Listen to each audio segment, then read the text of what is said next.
ദൈവത്തിന്റെ അതിപരിശുദ്ധ നാമം ഈ നല്ല രാത്രിയിൽ വാഴ്ത്തപ്പെടുമാറാകട്ടെ.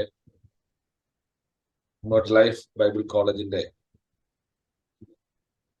ഓൺലൈൻ സെമിനാർ 10ാമത്തെ ഓൺലൈൻ സെമിനാറിലേക്ക് കടന്നു വന്ന എല്ലാവർക്കും ക്രിസ്തുയേശുവിന്റെ സ്നേഹവന്ദനം.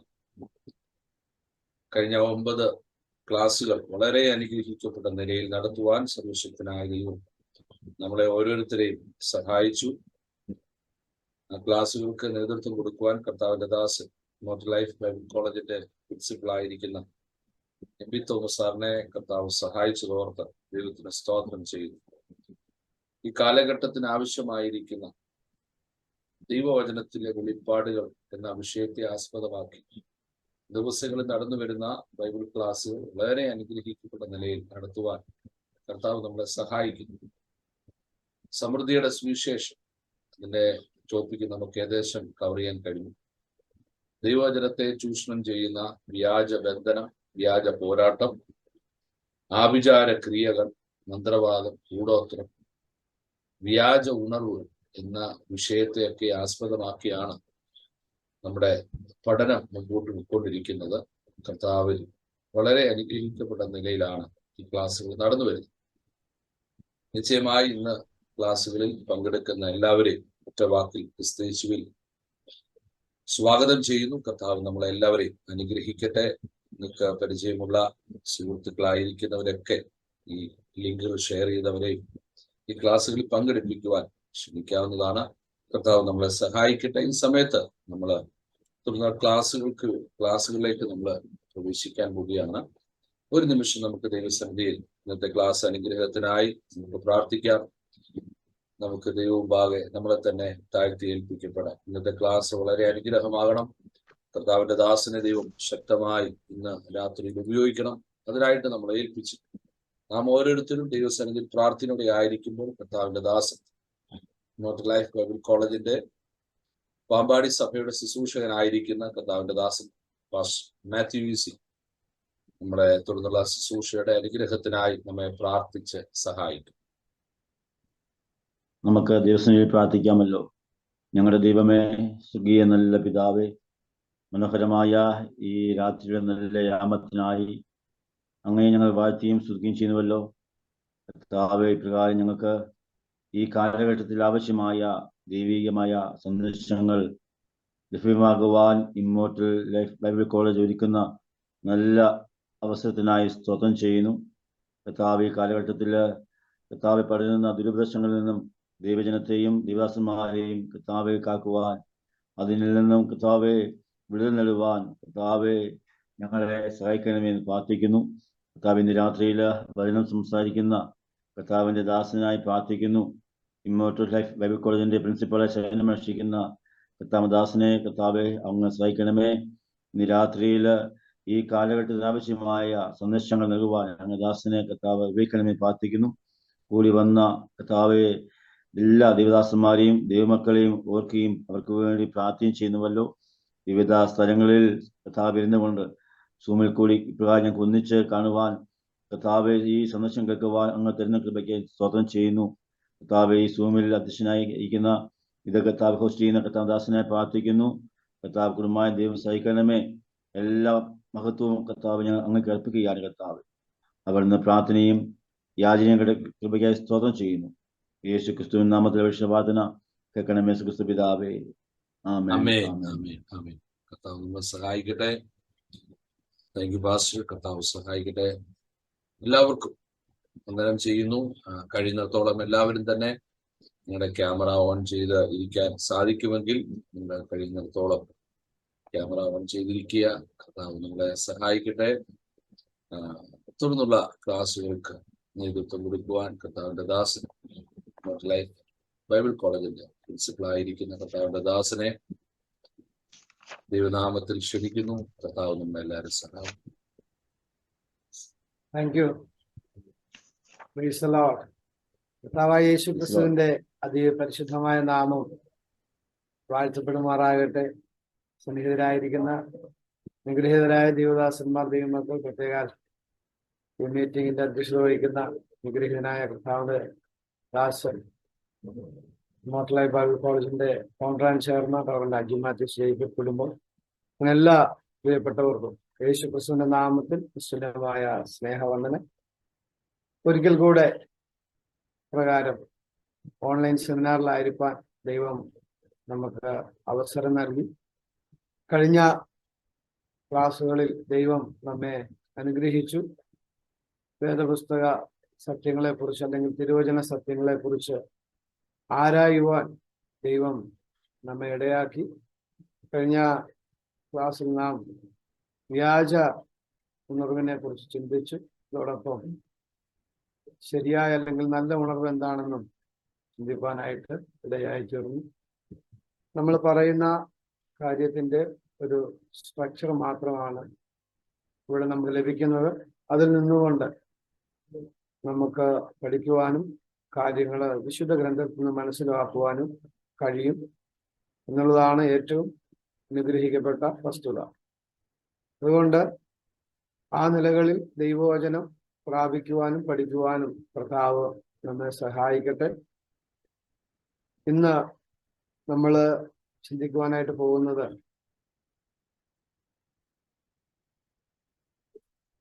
കഷ്ടതയെക്കുറിച്ചുള്ള തെറ്റിദ്ധാരണകൾ. കഷ്ടതയെക്കുറിച്ചുള്ള തെറ്റിദ്ധാരണകൾ.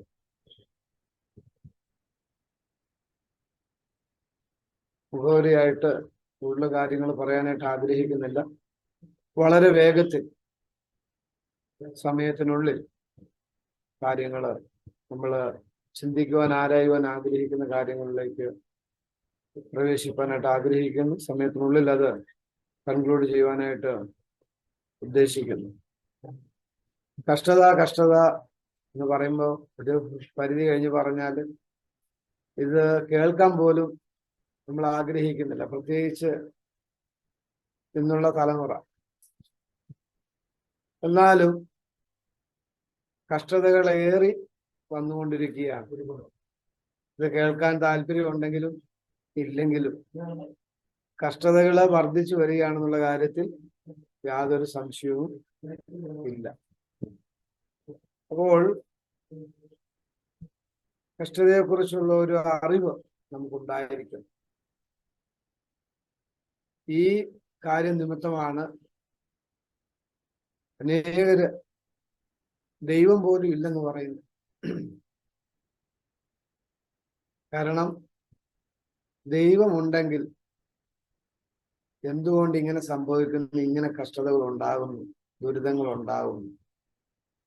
അതിനോടനുബന്ധിച്ച് അനേക ചോദ്യങ്ങളുണ്ട്. നമ്മൾ ആരും ആഗ്രഹിക്കാത്തൊരു കാര്യമാണ് കഷ്ടത ജീവിതത്തിൽ സംഭവിക്കുക എന്നുള്ളത്. എന്നാൽ എന്തുകൊണ്ടാണ് ഇങ്ങനെ സംഭവിക്കുന്നതെന്ന് നമ്മൾ മനസ്സിലാക്കി. ദൈവമില്ലെന്ന് വിശ്വസിക്കുന്നവരിൽ കഷ്ടതയുണ്ട്, ദൈവം ഉണ്ടെന്ന് വിശ്വസിക്കുന്നവരിൽ കഷ്ടതയുണ്ട്, ദൈവം തന്റെ വചനപ്രകാരം തെരഞ്ഞെടുത്തവരിൽ കഷ്ടതകൾ ഉണ്ട്. ചുരുക്കം പറഞ്ഞ എല്ലാ മേഖലകളിലും കഷ്ടതകൾ ഉണ്ട്. അപ്പൊ ആ കഷ്ടതകള് നമ്മൾ അനുഭവിക്കുന്നത് പ്രധാനമായ രണ്ട് നിലകളിലാണ്. നമ്മുടെ ശരീരത്തിലും അതുപോലെ തന്നെ മനസ്സിലും. ഈ രണ്ട് തലങ്ങളിലൂടെയാണ് നാം കഷ്ടതകൾ അനുഭവിക്കുന്നത്. ഈ കഷ്ടതയുടെ ആരംഭത്തെക്കുറിച്ച് തിരുവചനം പറയുന്നത് എന്താണെന്നുള്ളത് ഏകദേശം നമുക്കെല്ലാവർക്കും അറിയാം. ദൈവം മനുഷ്യനെ സൃഷ്ടിച്ചപ്പം ഏറ്റവും മാന്യമായും യോഗ്യമായും അത് ചെയ്തു. അതൊരു സന്തോഷവും അനുഗ്രഹമായിരുന്നു. ആ കാലഘട്ടത്തിൽ, ആ യുഗത്തിൽ മനുഷ്യൻ സന്തോഷത്തോടുകൂടെ വസിച്ചു. എന്നാൽ കർത്താവിന്റെ കൽപ്പന ലംഘിച്ചു കഴിഞ്ഞപ്പോൾ തികച്ചും പാപത്തില് അടിമപ്പെട്ടു. തന്നിമിത്തം ഏതൊക്കെ കഷ്ടതകൾ ഇന്ന് നമ്മൾ അഭിമുഖീകരിക്കുന്നുണ്ടോ അതെല്ലാം അവിടെ നിന്നുമാണ് ആരംഭിച്ചത്.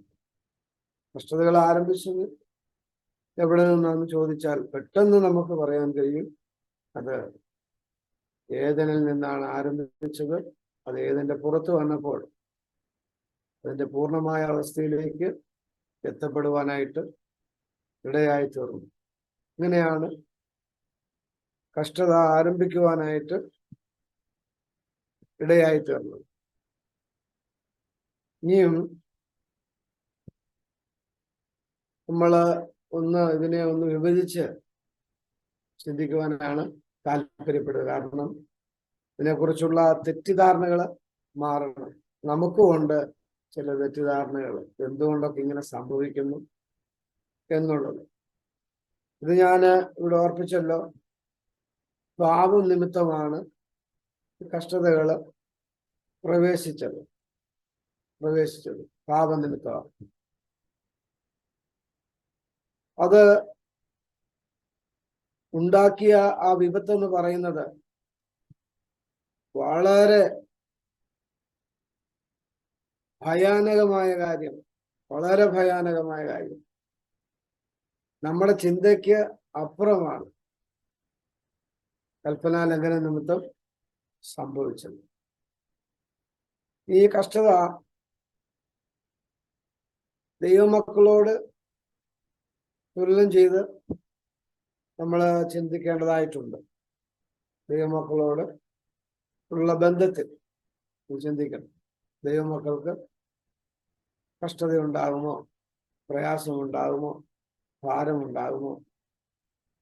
അതിനെക്കുറിച്ച് വിവിധ ചിന്താഗതികള്, വിവിധ അഭിപ്രായങ്ങൾ, ആശയങ്ങളൊക്കെ ഉണ്ട്, പ്രചരിക്കുന്നുണ്ട്, നമ്മൾ കേട്ടിട്ടുണ്ട്. ആശയങ്ങള് ഒന്നും നമ്മൾ വിശദീകരിക്കാനായിട്ട് ആഗ്രഹിക്കുന്നില്ല. നമ്മൾ ആഗ്രഹിക്കുന്നത് ബൈബിൾ എന്താണ് അതിനെക്കുറിച്ച് പറയുന്നത്. നമുക്കറിയാം, തിരുവെഴുത്തിൽ ആവർത്തന പുസ്തകം 28-ാം അധ്യായത്തിൽ നാം കാണുന്നു, കഷ്ടതയും അനുഗ്രഹവും. അനുഗ്രഹം, ഇന്നിന്ന കാര്യങ്ങൾ ചെയ്താൽ അനുഗ്രഹങ്ങൾ ഉണ്ടാകും. അല്ല, ദൈവ കൽപ്പനകൾ മറുത്ത് മത്സരിച്ച് മുമ്പോട്ട് പോയാൽ ഇന്നിന്ന വിധത്തിലുള്ള ശാപങ്ങൾ അല്ലെങ്കിൽ കഷ്ടതകൾ ഉണ്ടാകും. അപ്പം ദൈവത്തിന്റെ കൽപ്പനകൾ അനുസരിച്ചാൽ നന്മ ഉണ്ടാകുന്നു. ദൈവത്തിന്റെ കൽപ്പന ലംഘിച്ചാൽ ശാപം അല്ലെങ്കിൽ കഷ്ടതകൾ ഉണ്ടാകുന്നു. അത് ദൈവ കൽപ്പന ലംഘിക്കുന്നത് കൊണ്ടാണ്. അപ്പോൾ അവിടെ ശ്രദ്ധിക്കേണ്ട ഒരു കാര്യമുണ്ട്. പൊതുവായി മനുഷ്യരെല്ലാം പാപത്തിന് അടിമപ്പെട്ടിരിക്കുന്നതുകൊണ്ട് എല്ലാവർക്കും കഷ്ടതയുണ്ട്, എല്ലാവർക്കും. ഇത് അടുത്ത സ്റ്റെപ്പിലേക്ക് വരികയാണ്. അങ്ങനെ കഷ്ടത നിൽക്കുമ്പോൾ തന്നെ അവർ ദൈവത്തിലേക്ക് കടന്നു വരുന്നു, ദൈവീയ സത്യങ്ങളെ കുറിച്ച് മനസ്സിലാക്കുന്നു, ദൈവമക്കളായി തീരുന്നു. അതിനുശേഷം ലംഘനം സംഭവിക്കുമ്പോൾ അത് നിമിത്തമുണ്ടാകുന്ന കഷ്ടതകൾ. ജനറലി ഒരു കഷ്ടത നിൽക്കുന്നു, അതിനോടനുബന്ധിച്ച് എക്സ്ട്രാ ഒരു കഷ്ടത കടന്നു വരുന്നു. അപ്പോൾ അങ്ങനെയും ഒരു നിലവാരത്തിലേക്ക് നമ്മൾ പോകേണ്ടതായിട്ട് വരുന്നു. അപ്പോൾ ഈ കഷ്ടത ദൈവമക്കളുള്ള ബന്ധത്തെ നമ്മൾ ചിന്തിക്കുമ്പോൾ ഈ കഷ്ടത കൊണ്ട് പല പ്രയോജനങ്ങൾ ഉണ്ട്. കഷ്ടത്തിലാക്കി കളയാൻ പല കാരണങ്ങളുണ്ട്. അതിലൊരു കാരണം നമുക്ക് നോക്കാം. ഹോശേയ പ്രവചനം 5-ാം അധ്യായം 15-ാമത്തെ വാക്യം ഒരാൾ വായിച്ചാൽ. ഹോശേയ പ്രവചനം 5-ാം അധ്യായം 15-ാമത്തെ വാക്യം.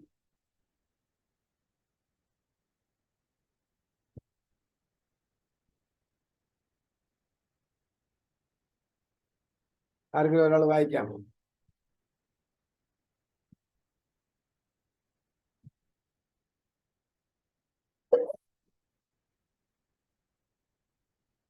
പക്ഷേ 5:15 അല്ലേ മാസ്റ്റർ? അതെ, 5:15.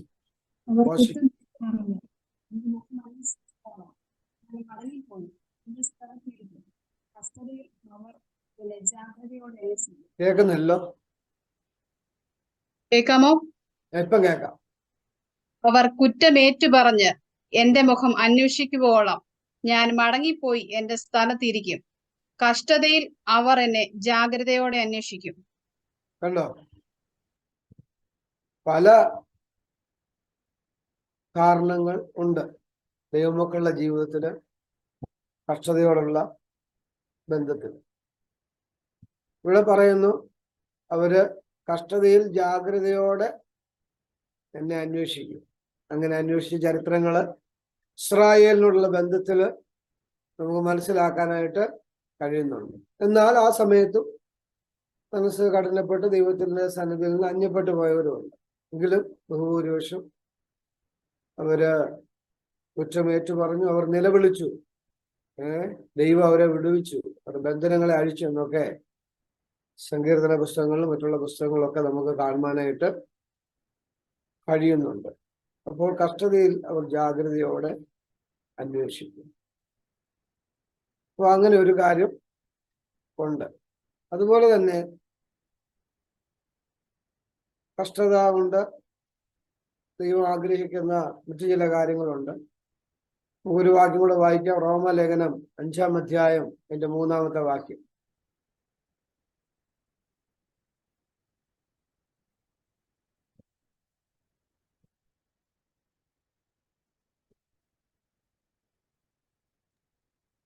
കഷ്ടത സഹിഷ്ണുതയെയും സഹിഷ്ണുത സിദ്ധതയെയും സിദ്ധത പ്രത്യാശയെയും ഉളവാക്കുന്നുവെന്ന് അറിഞ്ഞ് നാം കഷ്ടങ്ങളിലും പ്രശംസിക്കുന്നു. മതി. അപ്പം കഷ്ടത സഹിഷ്ണുതയെയും, അപ്പൊ ഇതൊരു പ്രോസസ് ഇതിലൂടെ നടക്കുന്നുണ്ട്. ദൈവമക്കളോടുള്ള ബന്ധത്തിലാണ് ഇപ്പൊ നമ്മൾ ചിന്തിക്കുന്നത്. കഷ്ടത സഹിഷ്ണുതയെയും, നമ്മുടെ എല്ലാവരും ഒരു വീക്ക്നെസ് ആണ്, നമുക്ക് സഹിഷ്ണുത കുറവാണ്. എന്നാൽ സുവിശേഷത്തോടുള്ള ബന്ധത്തിൽ നമ്മൾ ചിന്തിച്ചു കഴിഞ്ഞാൽ സഹിഷ്ണുത ഇല്ലാതെ ഒരു കാര്യവും നടക്കത്തില്ല. സഹിഷ്ണുത അത്യന്താപേക്ഷിതമാണ്. സഹിഷ്ണുത മാറ്റിവെച്ച് ഒരു സുവിശേഷ പ്രവർത്തനമില്ല, സുവിശേഷവുമില്ല. അപ്പോൾ ഈ കഷ്ടതയിലൂടെ നമ്മൾക്ക് സഹിഷ്ണുത ലഭിക്കുകയാണ്, അല്ലെങ്കിൽ സഹിഷ്ണുതയെ കുറിച്ച് നമ്മൾ പഠിക്കുകയാണ്, സ്വായത്തമാക്കാനായിട്ടുള്ള അവസരം ഉണ്ടാകുകയാണ്. കഷ്ടത സഹിഷ്ണുതയെയും സഹിഷ്ണുത സിദ്ധതയെയും എക്സ്പീരിയൻസ് അനുഭവങ്ങള് നമുക്ക് നൽകുകയാണ്. വിവിധ നിലകളിലുള്ള അനുഭവങ്ങൾ. ആ അനുഭവങ്ങള് നമ്മുടെ ജീവിതത്തിൽ അത്യന്താപേക്ഷിതമാണ്. നമ്മുടെ വിശ്വാസത്തോടുള്ള ബന്ധത്തിൽ അതുകൊണ്ടാണ് നമ്മൾ പറയുന്നത്, പല പരാജയങ്ങളും കഷ്ടതകളും നമ്മുടെ നാശത്തിന് വേണ്ടിയല്ല, നമ്മുടെ അനുഗ്രഹത്തിന് വേണ്ടി തന്നെയാണ്. നമ്മളെ അത് പണിയുകയാണ്, വളർത്തുകയാണ്, ഉയർത്തുകയാണെന്നൊക്കെ പറയാനുള്ള കാരണം ഇതാണ്. കഷ്ടത സഹിഷ്ണുതയെയും സഹിഷ്ണുത സിദ്ധതയെയും സിദ്ധത പ്രത്യാശയെയും ഉളവാക്കുന്നു. സിദ്ധത പ്രത്യാശ ഉളവാക്കുകയാണ്. കാരണം നമ്മുടെ ജീവിതത്തിൽ ഏറ്റവും കൂടുതൽ നമ്മളെ ഭരിക്കുന്നത് ഈ പാപത്തിൽ നമ്മൾ ജീവിക്കുന്നത് കൊണ്ട്, അല്ലെങ്കിൽ പാപത്തിലുള്ള മനസ്സ് നമുക്കുള്ളത് കൊണ്ട് നമ്മള് കൂടുതലും നിരാശയിലാണ് ജീവിക്കുന്നത്. അപ്പോൾ ഈ പറയപ്പെടുന്ന ഈ കഷ്ടത നമുക്ക് പ്രത്യാശ ഉളവാക്കുന്നു. സാധാരണ രീതിയിൽ കഷ്ടത നിരാശയാണ് ഉളവാക്കേണ്ടത്. പക്ഷെ ഇത് നേരെ ഓപ്പോസിറ്റാ പറഞ്ഞിരിക്കുന്നത്. കഷ്ടത പ്രത്യാശ ഉളവാക്കുന്നു എന്ന് പറഞ്ഞാൽ ആ പോയിന്റ് എന്താണെന്ന് ചോദിച്ചാൽ, നേരത്തെ നമ്മൾ വായിച്ചു, അവർ കഷ്ടതയിൽ ജാഗ്രതയോടെ എന്നെ അന്വേഷിക്കും. അപ്പോൾ ഇവിടെ സംഭവിക്കുന്നത്, ആ കഷ്ടത അവരെ കൂടുതൽ ദൈവത്തോട് അടുപ്പിക്കുന്നു, കൂടുതൽ ദൈവത്തോട് പ്രാർത്ഥിക്കുന്നു, കൂടുതൽ സമർപ്പിക്കപ്പെടുന്നു, കൂടുതൽ ആഗ്രഹിക്കുന്നു, കൂടുതൽ ദൈവത്തിങ്കിലേക്ക് അടുത്തു ചെല്ലുന്നു. അതാണ് ഈ പ്രത്യാശ ഉളവാക്കുന്നു എന്ന് പറയാനുള്ള കാരണം. എന്നിട്ട് പറയുകയാണ്, അതുകൊണ്ട് നാം കഷ്ടങ്ങളിലും പ്രശംസിക്കുന്നു. കഷ്ടങ്ങളിൽ എന്ത് ചെയ്യുന്നു? അത് ശ്രദ്ധിക്കണം. കഷ്ടങ്ങളിൽ പ്രാകുകയല്ല, പിറുപിറുക്കുകയല്ല, കഷ്ടങ്ങളിൽ പ്രശംസിക്കുന്നു. അങ്ങനെ ഒരു ഹിസ്റ്ററി ഇപ്പോഴുണ്ടോ? ഉണ്ടോ? അറിയാമല്ലോ ചോദിക്കുകയാണ്.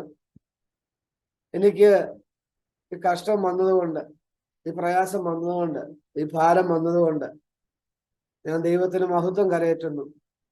അതെന്റെ ജീവിതത്തിലെ ഒരു അനുഗ്രഹമാണ്, ഒരു നന്മയാണ് എന്ന് പറയാൻ കഴിയുന്നുണ്ടോ?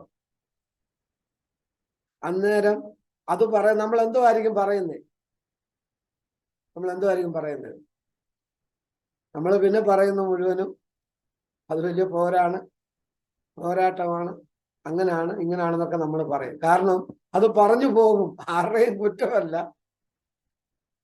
കാരണം സംഭവങ്ങള് കാണുമ്പോൾ, അറിയുമ്പോൾ ആ ഒരു ടെൻഡൻസിയാണ്, ആ ഒരു മൈൻഡാണ് നമുക്കുണ്ടാകുന്നത്. അവിടെ നമുക്ക് പ്രശംസിക്കാനായിട്ട് കഴിയുന്നില്ല. കാരണം കഷ്ടത എന്താണെന്ന്, എന്തിനു വേണ്ടിയാണെന്ന് നമുക്ക് തിരിച്ചറിയുവാൻ കഴിയാത്തത് കൊണ്ടാണ്. അതുകൊണ്ട് ഒരു ദൈവ പൈതലിനെ എപ്പോഴും പിശാച് തെറ്റിക്കുവാനായിട്ട് ശ്രമിക്കുന്നത് ദൈവവചനം ഉപയോഗിച്ചാണ്. ദൈവം ഒരു ദൈവ പൈതലിനെ സ്ഥിരപ്പെടുത്തുവാൻ ശ്രമിക്കുന്നതും ദൈവവചനം ഉപയോഗിച്ചാണ്. പിശാച് ദൈവമക്കളെ തെറ്റിപ്പാൻ ഉപയോഗിക്കുന്നത് ദൈവവചനമാണ്. കാരണം അങ്ങനെ പറ്റത്തുള്ളൂ, അല്ല വേറെ ഒരു കാര്യത്തിലും ദൈവമക്കളെ അല്ലെങ്കിൽ വൃദ്ധന്മാരെ തെറ്റിപ്പാനായിട്ട് കഴിയത്തില്ല. അപ്പോൾ കഷ്ടങ്ങളിലും പ്രശംസിക്കുന്നു. അപ്പം കഷ്ടതയെക്കുറിച്ചുള്ള ഒരു തെറ്റിദ്ധാരണ നമുക്കുണ്ട്, അത് മാറണം. ഞാനിപ്പം സംസാരിക്കുന്നത് ദൈവമക്കളെ സംബന്ധിച്ചാണ്, പ്രത്യേകമായിട്ട് ശ്രദ്ധിക്കണം. ദൈവമക്കളെ സംബന്ധിച്ചാണ്. കഷ്ടത ദൈവമക്കളുടെ ബന്ധത്തിലാണ് ഇപ്പം ചിന്തിക്കുന്നത്. അപ്പോൾ ആ ഒരു നിലവാരത്തിലേക്ക് നാം എത്തപ്പെടണം. ഈ ക്ലാസ്സിൽ സംബന്ധിക്കുന്ന എല്ലാ പ്രിയപ്പെട്ടവരും ആ തലങ്ങളിലേക്ക് കടന്നു വരണം, നിർബന്ധമായിട്ടും. ഓക്കെ. അപ്പോൾ ദൈവമക്കളുടെ ബന്ധത്തിൽ കഷ്ടത ആ നിലകളിലാണ് നിലകൊള്ളുന്നത്. ഇനിയും കഷ്ടത ഇങ്ങനെ നമുക്ക് നൽകുവാനുള്ള പ്രധാനപ്പെട്ട 1-2 കാര്യങ്ങൾ നമുക്ക് ചിന്തിക്കണം. ഇപ്പം ഇതൊരു പ്രാരംഭമായ കാര്യം നമ്മൾ ചിന്തിച്ച്, അതിപ്രധാനമായ കാര്യങ്ങൾ ഇനിയും ഉണ്ട്. ഒരു വാക്യം കൂടെ നമുക്ക് വായിക്കാം. റോമാലേഖനം 8-ാം അധ്യായം അതിന്റെ 17-ാമത്തെ വാക്യം.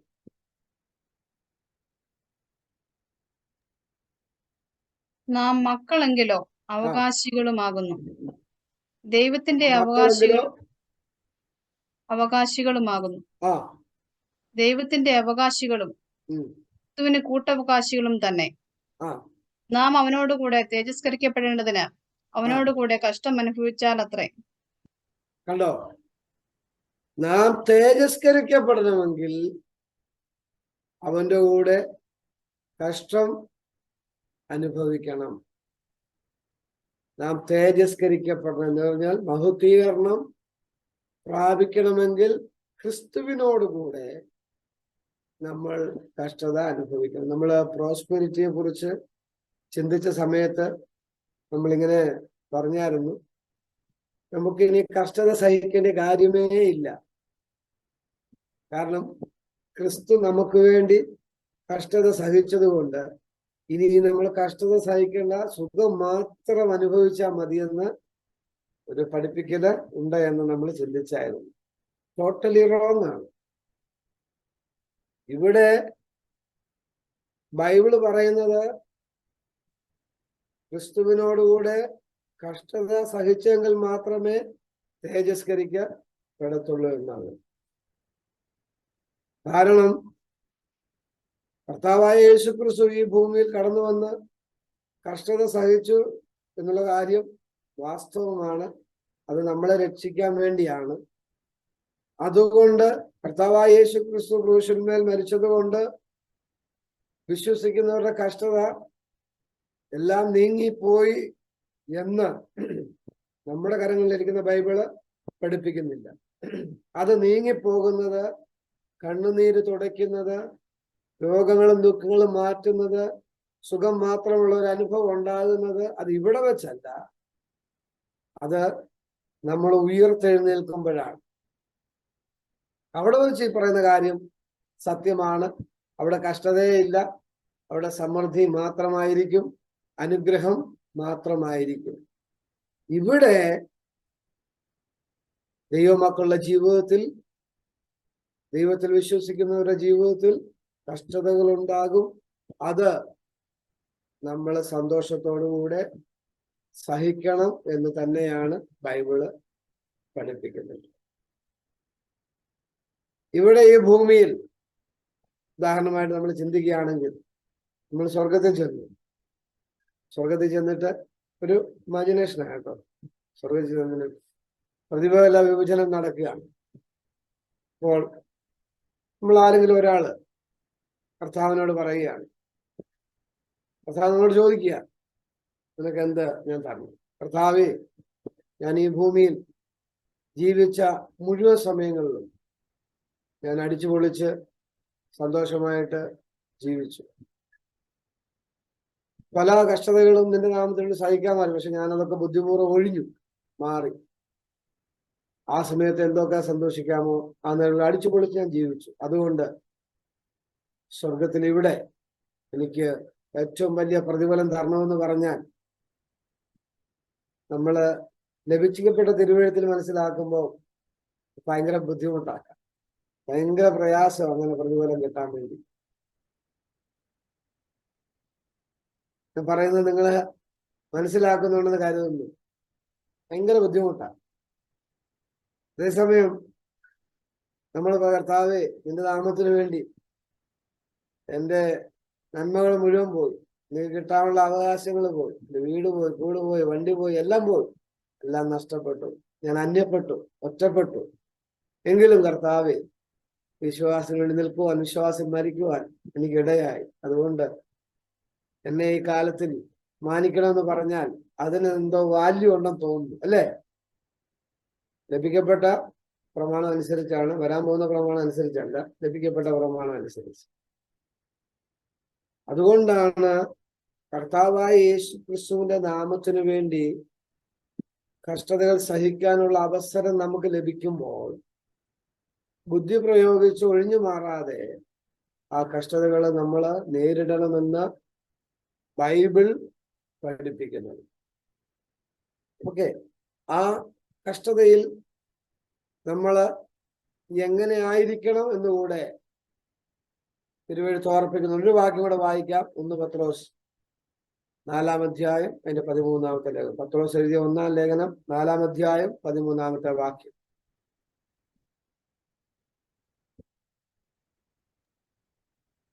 ക്രിസ്തുവിന്റെ കഷ്ടങ്ങൾക്ക് പങ്കുള്ളവരാകും തോറും സന്തോഷിച്ചു കൊള്ളുവിൻ. അങ്ങനെ നിങ്ങൾ അവന്റെ തേജസ്സിന്റെ പ്രത്യക്ഷതയിൽ ഉല്ലസിച്ചാനന്ദിപ്പാൻ ഇടവരും. കണ്ടോ? ക്രിസ്തുവിന്റെ കഷ്ടങ്ങൾക്ക് പങ്കുള്ളവരാകും തോറും എന്ത് ചെയ്യണം? സന്തോഷിച്ചു കൊള്ളണം. അപ്പൊ നമുക്ക് അങ്ങനെ സന്തോഷിക്കാൻ പറ്റുമോ? നമുക്ക് പാട്ട് പാടുമ്പോൾ, അറിയപ്പെടാത്ത ഭാഷകൾ പറയുമ്പോൾ, നൃത്തം ചെയ്യുമ്പോൾ, കൈയടിക്കുമ്പോഴൊക്കെ നമുക്ക് ഭയങ്കര ഒരു സന്തോഷമുണ്ട്. നമുക്ക് എല്ലാവർക്കും ഉണ്ട്. പക്ഷെ ക്രിസ്തുവിന്റെ കഷ്ടങ്ങൾക്ക് പങ്കുള്ളവരാകുമ്പോൾ എന്ന് പറഞ്ഞാൽ ക്രിസ്തുവിന്റെ നാമനിമിത്തം കഷ്ടത, നിന്ദകള്, ആക്ഷേപങ്ങള്, പരിഹാസങ്ങള്, ഉപദ്രവങ്ങള്, സകലത്ര സംഭവങ്ങളും ക്രിസ്തുവിന്റെ നാമത്തിനു വേണ്ടി സഹിക്കേണ്ടി വരുമ്പോൾ നമ്മൾ അലറി നിലവിളിക്കുകയാണോ അതോ സന്തോഷിക്കുകയാണോ ചെയ്യുന്നത്? പക്ഷെ എന്ത് തന്നെ നമ്മൾ ആഗ്രഹിച്ചാലും പറഞ്ഞാലും ദൈവം ആഗ്രഹിക്കുന്നത് ആ നിമിഷങ്ങൾ നമ്മൾ ദുഃഖിക്കാനല്ല, സന്തോഷിക്കാൻ തന്നെയാണ്. അപ്പോൾ റിയലായിട്ടൊരു സന്തോഷം ജനറേറ്റ് ചെയ്യേണ്ടത് കഷ്ടതയിൽ തന്നെയാണ്. സംശയമൊന്നുമില്ല. സന്തോഷത്തിൽ സന്തോഷിക്കാൻ ആർക്കറിയാൻ മേലാത്ത? അതെല്ലാവർക്കും അറിയാമല്ലോ, ആരെയും പഠിപ്പിക്കേണ്ട കാര്യമില്ല. പക്ഷെ കഷ്ടതയിൽ സന്തോഷിപ്പാനാണ് നമ്മൾ പഠിക്കേണ്ടത്.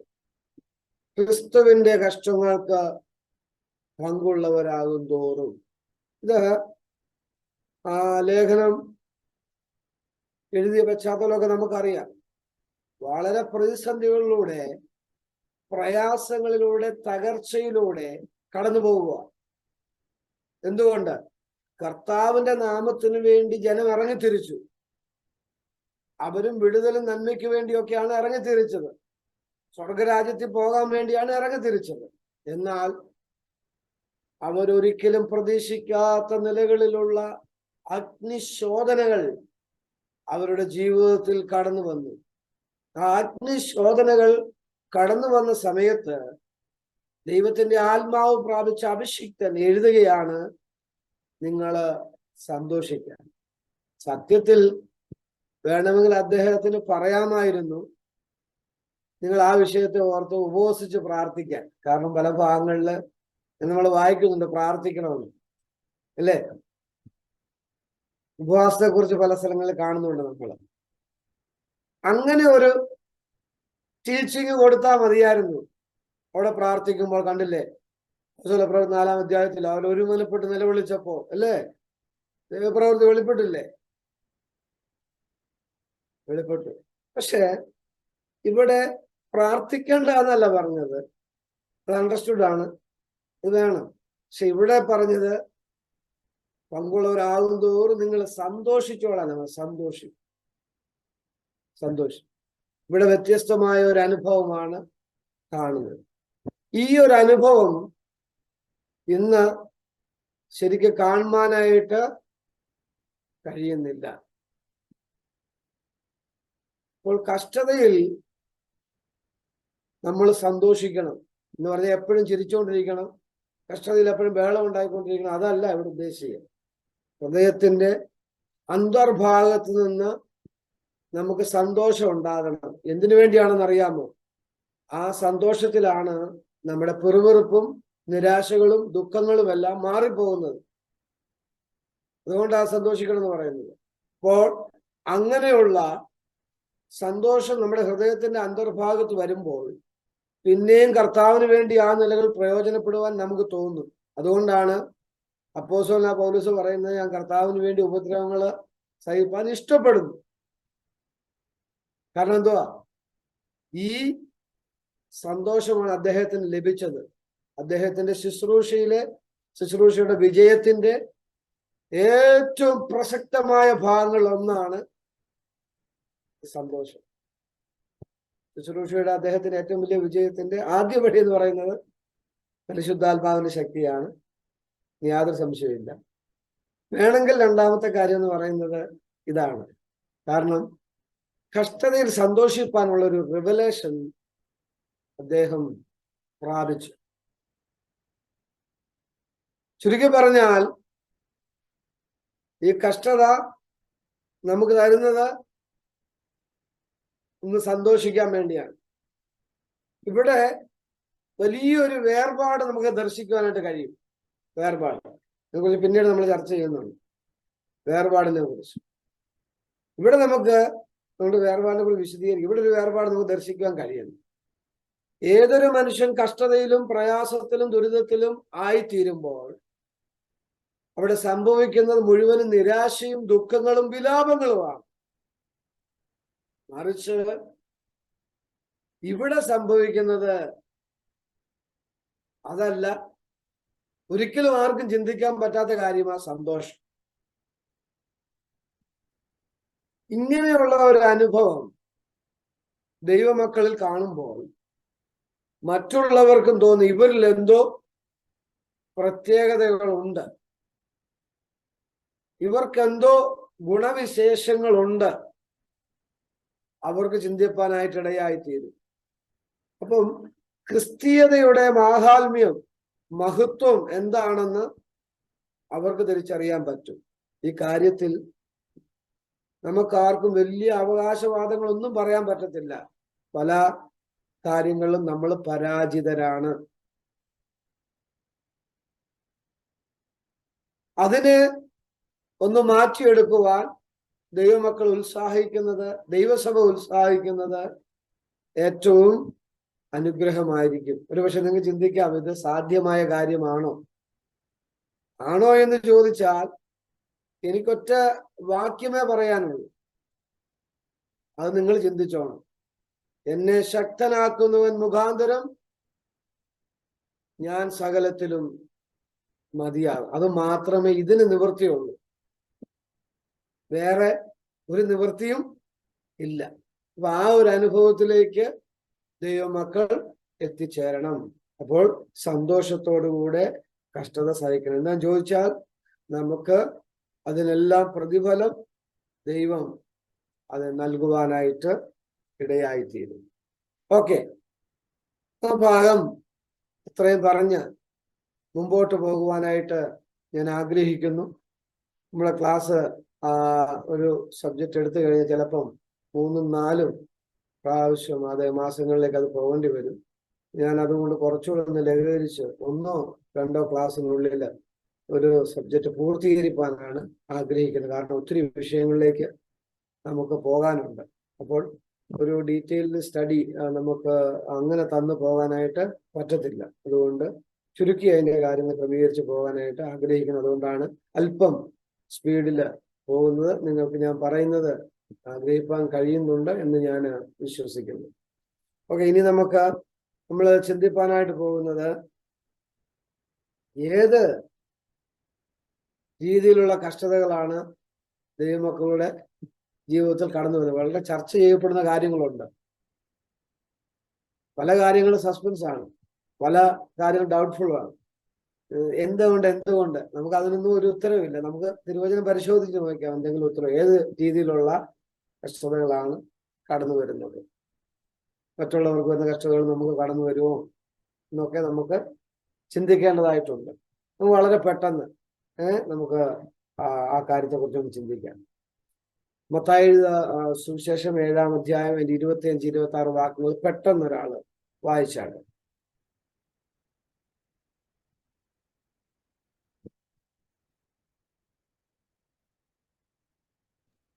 വൻമഴ ചൊരിഞ്ഞു, നദികൾ പൊങ്ങി, കാറ്റടിച്ച് ആ വീട്ടിന്മേൽ അലച്ചു.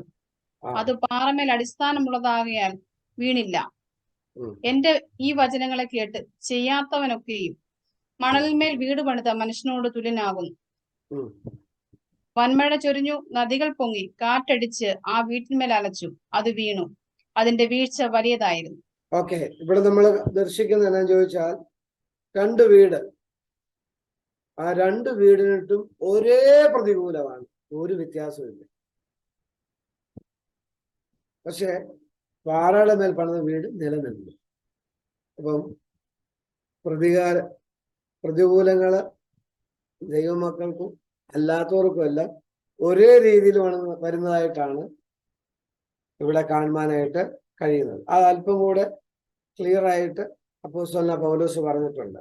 1 കൊരിന്ത്യർ 10:13 കൂടെ ചേർത്ത് വായിച്ചാണ്. 1 കൊരിന്ത്യർ 10:13.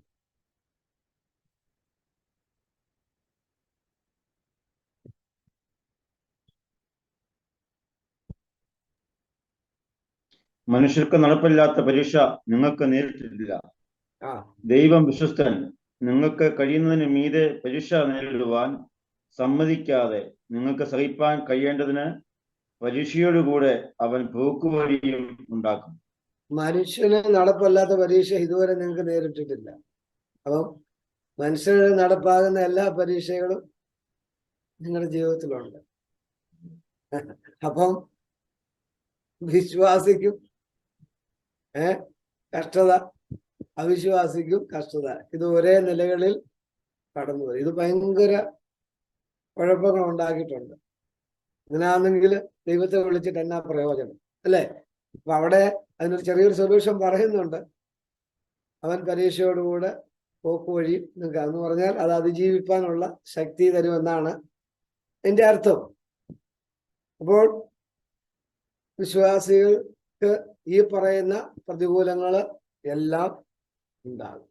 ഇനി ഏത് ടൈപ്പൊക്കെയാണ് എന്ന് അതും തിരുവെഴുത്ത് പറയുന്നുണ്ട്. റോമലേഖനം 8-ാം അധ്യായം 35-ാമത്തെ വാക്യം വായിച്ച. റോമർ 8:35.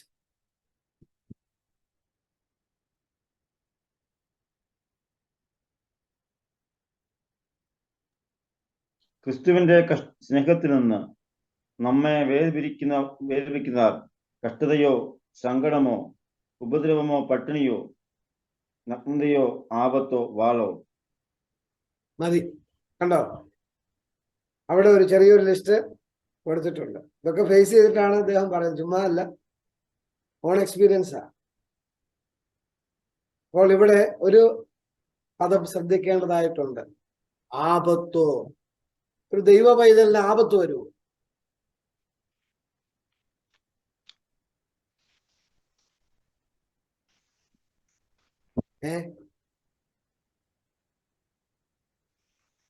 ആപത്ത് വരുമോ?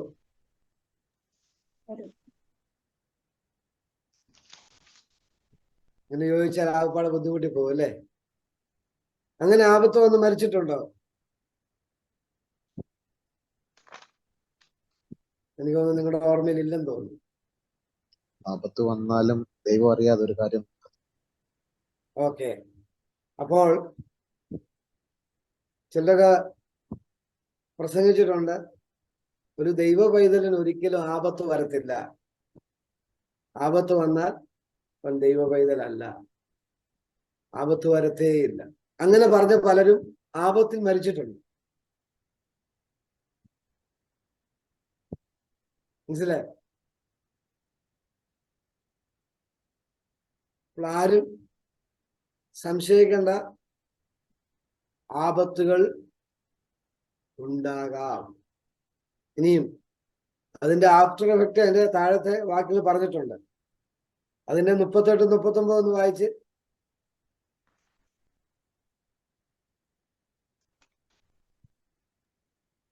മരണത്തിനോ ജീവനോ ദൂതന്മാർക്കോ വാഴ്ചകൾക്കോ അധികാരങ്ങൾക്കോ ഇപ്പോഴുള്ളതിനോ വരുവാനുള്ളതിനോ ഉയരത്തിനോ ആഴത്തിനോ മറ്റ് യാതൊരു സൃഷ്ടിക്കോ നമ്മുടെ കർത്താവായ യേശുക്രിസ്തുവിലുള്ള സ്നേഹത്തിൽ നിന്ന് നമ്മെ വേർപിരിപ്പാൻ കഴിയുകയില്ല എന്ന് ഞാൻ ഉറച്ചിരിക്കുന്നു. ഓക്കെ. അവിടെ ആപത്തിൽ നിന്നുള്ള വിടുതല് സംഭവിക്കാം, പക്ഷെ ആപത്ത് നിമിത്തമുള്ള മരണവും സംഭവിക്കാം. അതാണ് താഴെ പറഞ്ഞിരിക്കുന്ന മരണമോ ജീവനോ.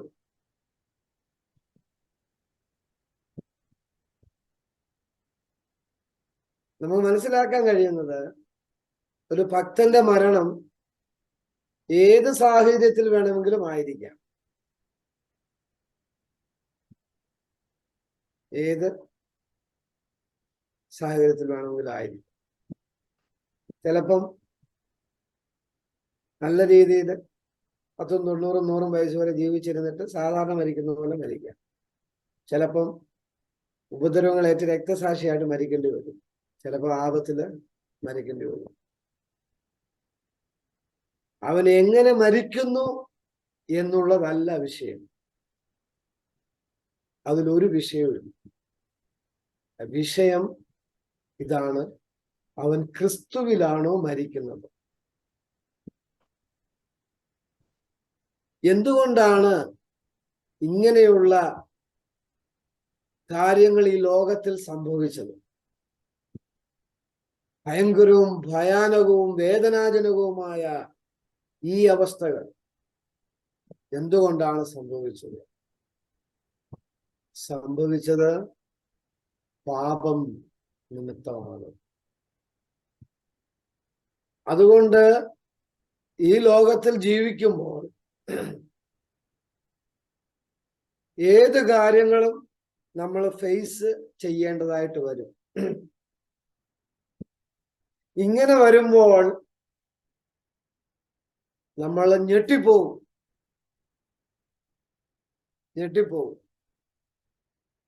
ഒരു ദൈവ പൈതലിന് ഇങ്ങനെ സംഭവിച്ചല്ലോ. അപ്പൊ പിന്നെ പറയുന്നത് എന്തൊക്കെയായിരിക്കും? പാപം ചെയ്തുകൊണ്ടായിരിക്കാം, അല്ലെങ്കിൽ പിതാക്കന്മാര് പാപം ചെയ്തുകൊണ്ടായിരിക്കാം, അല്ലെങ്കിൽ ഇങ്ങനെ ആയിരിക്കാം, അങ്ങനെ ആയിരിക്കാം, അശ്രദ്ധയായിരിക്കാം, അല്ലെങ്കിൽ എന്തൊക്കെയോ ആർക്കൊക്കെയോ എന്തൊക്കെയോ ഒഴുക്ക് കിട്ടുവോ, അതൊക്കെ പറയാൻ പറ്റും. അത് അവരവരുടെ സ്വാതന്ത്ര്യമാണ്. അത് പറയുന്നത് നല്ലതാണെങ്കിൽ ദൈവം നല്ലത് കൊടുക്കട്ടെ, അല്ല അതിനപ്പുറമാണെങ്കിൽ ആ ദൈവം കൈകാര്യം ചെയ്യട്ടെ, നമുക്കത് പ്രശ്നമല്ല. പക്ഷേ നമ്മൾ എങ്ങനെ ആയിരിക്കണമെന്ന് ബൈബിൾ പറയുന്നത്, അതിനെക്കുറിച്ച് ഒരു വിവരണം പറഞ്ഞിരിക്കുന്നത്, ശരിയായി പറഞ്ഞിരിക്കുന്നത് പത്രോസാണ്. ഒന്ന് വായിച്ചാട്ട്. 1 പത്രോസ് എഴുതിയ 1-ാം ലേഖനം 4:12. 4:12.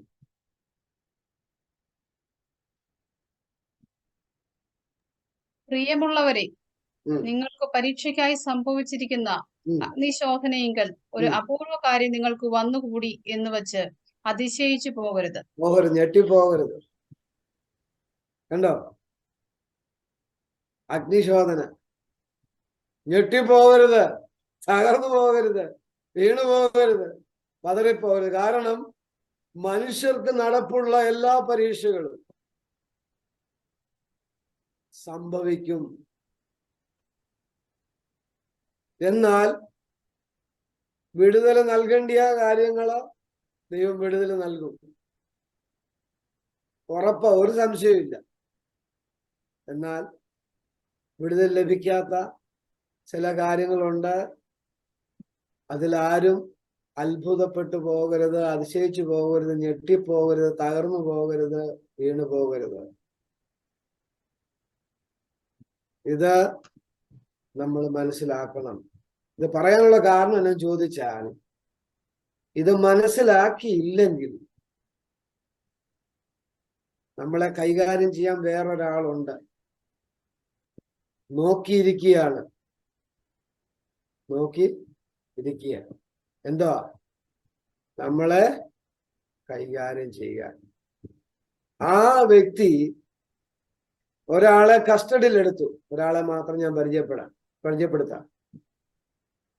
ആ വ്യക്തിയുടെ പേരെനിക്കറിയത്തില്ല, എങ്കിലും അഡ്രസ് ഞാൻ പറയാം.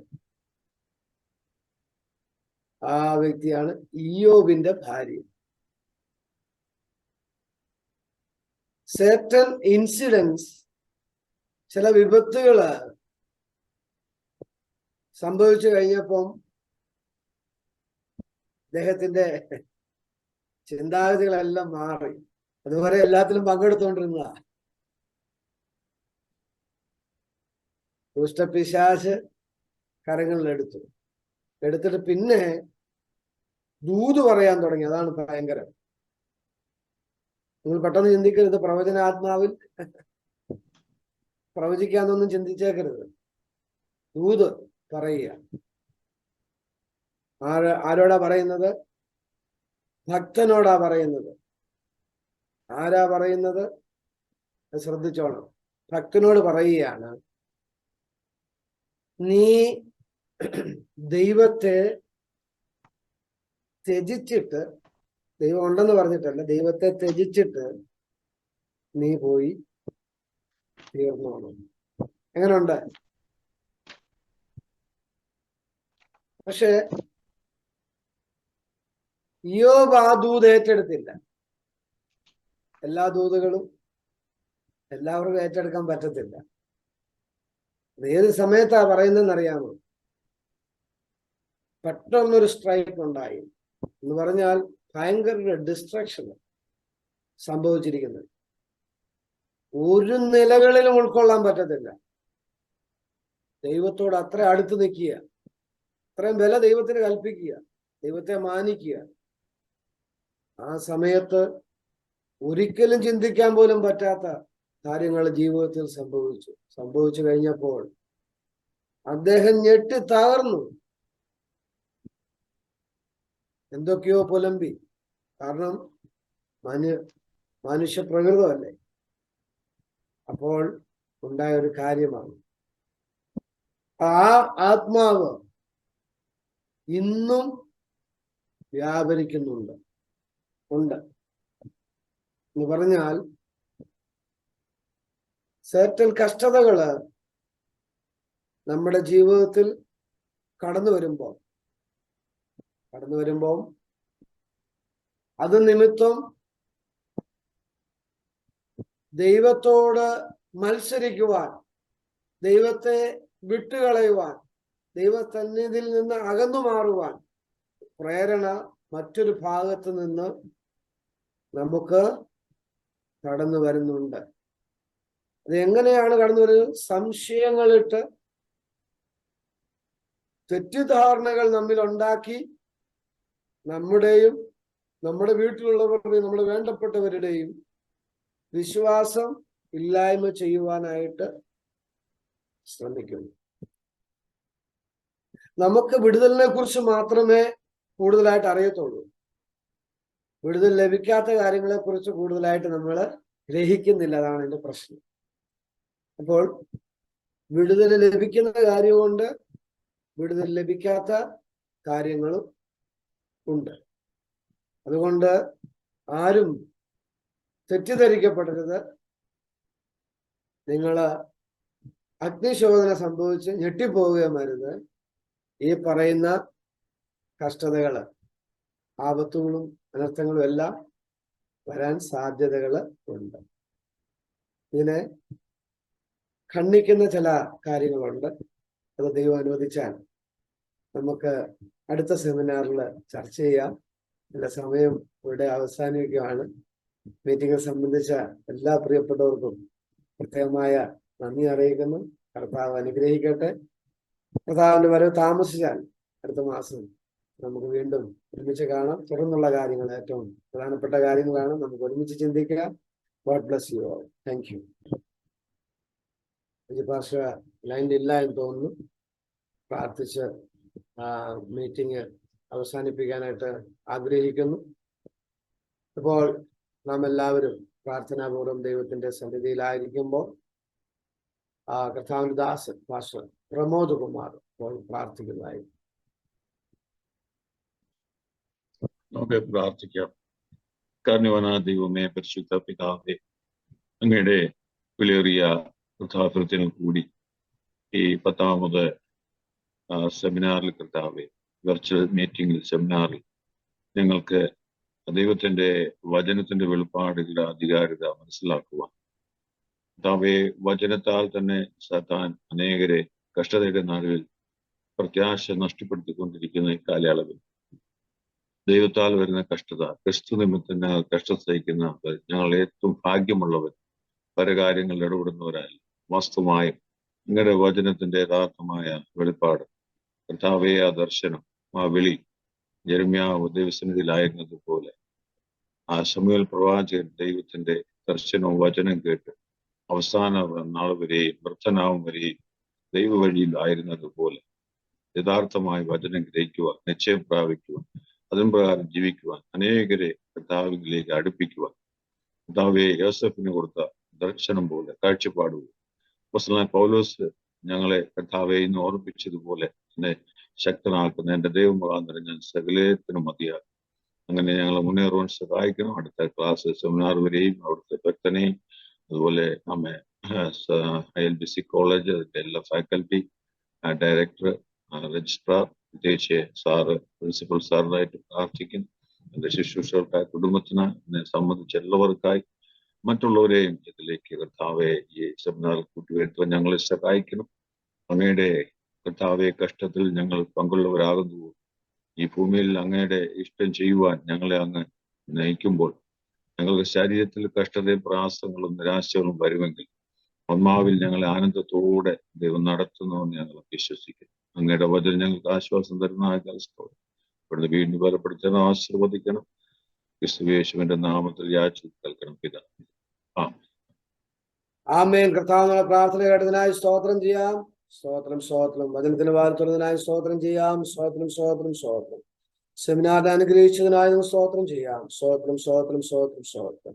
കർത്താവായ യേശു ക്രിസ്തുവിന്റെ കൃപയും പിതാവായ ദൈവത്തിന്റെ സ്നേഹവും പരിശുദ്ധാത്മാവിന്റെ കൂട്ടായ്മയും നമ്മോടും ഭൂലോകമെമ്പാടുമുള്ള സകല വിശുദ്ധന്മാരോടുകൂടി, പ്രത്യേകാൽ ഈ അനുഗ്രഹിക്കപ്പെട്ട സ്ഥാപനത്തോടുകൂടെ ഇപ്പോഴും എപ്പോഴും ഉണ്ടായിരിക്കുമാറാകട്ടെ. ആമേൻ. കർത്താവായ യേശു ക്രിസ്തു മുഖാന്തരം ജയം നൽകിയ കർത്താവിനെ സ്തുതിക്കാം. Hallelujah, hallelujah, hallelujah. ആമേൻ. കർത്താവായ യേശുവേ വരയണമേ. Praise Lord. കർത്താവ് അനുഗ്രഹിക്കട്ടെ. അനുഗ്രഹീതമായിരിക്കണം. സെമിനാറിൽ പങ്കെടുത്ത എല്ലാവരോടും നന്ദി, സ്നേഹത്തെ അറിയിക്കുന്നു.